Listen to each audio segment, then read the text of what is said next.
Welcome back to EV Mag, and this is our third video. So over here we will be talking about who should buy an EV. Yes, who should buy an EV? That's a very serious question. So before deciding whether you should buy an EV or not, let's do something. Let's split this thing into different categories of vehicles. So we have the petrol vehicle, then we have the diesel vehicle, we have the CNG vehicle, and then we have the EV vehicles. So let's consider a person, let's say me.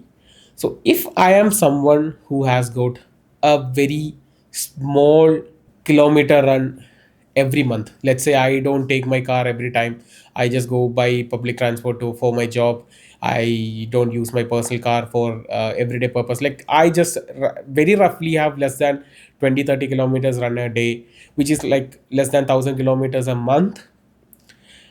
The per kilometer expense of mine will be, so a petrol vehicle will be normally having a mileage of nearly 5 to between 5 for high end vehicles, ranging it up to 15. Let's say you get 15, so even if you get 15, you got to pay like 6 to 7 rupees per kilometer as the fuel cost.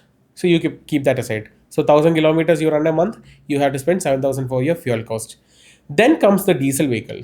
So diesel vehicles are for someone who has got daily run. If you are someone who runs around 30 to 50 kilometers a day, you go to job, you go for your job in your vehicle, you come back, like after that you go with your family, or like you have some other stuff, so that you have a total run of around 30 to 50 kilometers a day, and then you should be choosing any diesel vehicle, and that's how people choose any diesel vehicle. And our in diesel, you get a mileage nearly ranging from 15 to 25, depending on the vehicle. Let's consider 20, and that means you have a per kilometer expense of like 4 to 5 rupees per kilometer. That is gonna be your expense out there. So 7 rupees for petrol vehicles, 5 rupees for diesel vehicles. Then comes the CNG. CNG vehicle have got much more higher mileage because they have got a less performance capacity, but they have got a better mileage. So if you're someone who have a daily run more than 50 kilometers, let's say more than 50 kilometers, you go to your workplace, which is like 20-30 kilometers from your home, or you have run more than 50 kilometer, then the CNG comes into play. So CNG cost comes around 90-95 rupees. You get nearly 30 mileage. So your cost per kilometer will be reduced to 3 rupees. So this is like you have very less number of trips a day, sorry, very less kilometer on a month. You choose a petrol. If you have something more, much more, you choose a diesel. Something much more, you choose a CNG vehicle.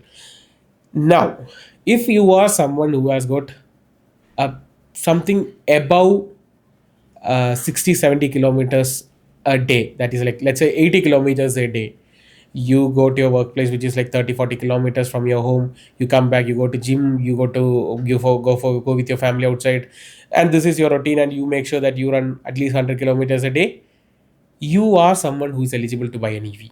You should be the someone who should buy an EV, because you can charge your vehicle from your home, which will be costing you 8 to 9 rupees per unit. An average, every EV will be running 6 to 7 kilometer easily in 1 unit of electricity. That means your cost per kilometer is nearly 1 rupee. Now, if you have a solar, it's gonna be free. Then comes the public charging station, which you will be using only very. You won't be using it every time, right? You have a long trip or something. You have going for a long run. Then only you will be using a public charging. Yes, public charging stations are expensive. You need to spend 25 to 30 rupees per unit, which will be like 3 to 4 rupees per kilometer expense you will have in public charging stations. But for your daily run of 100 kilometers, you go from home, you come back home, you charge from home. So your cost is less than 1 rupee. Now, the whole game comes into play when you consider it for an ownership of nearly 3 to 5 years.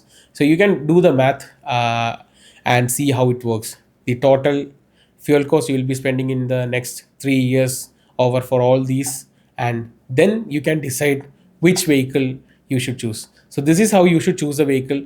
So depending on your daily run, you should choose the vehicle, not depending upon okay, now the trend is EV, I should buy an EV. So EV never gonna be profitable for you. And These all happens when you buy a budgeted EV, where an EV costing nearly 30 lakhs, then only this thing comes into play. If you're buying a luxury EV or luxury vehicle and you want a premium vehicle, these numbers won't play, because at that case you won't be caring about the mileage also.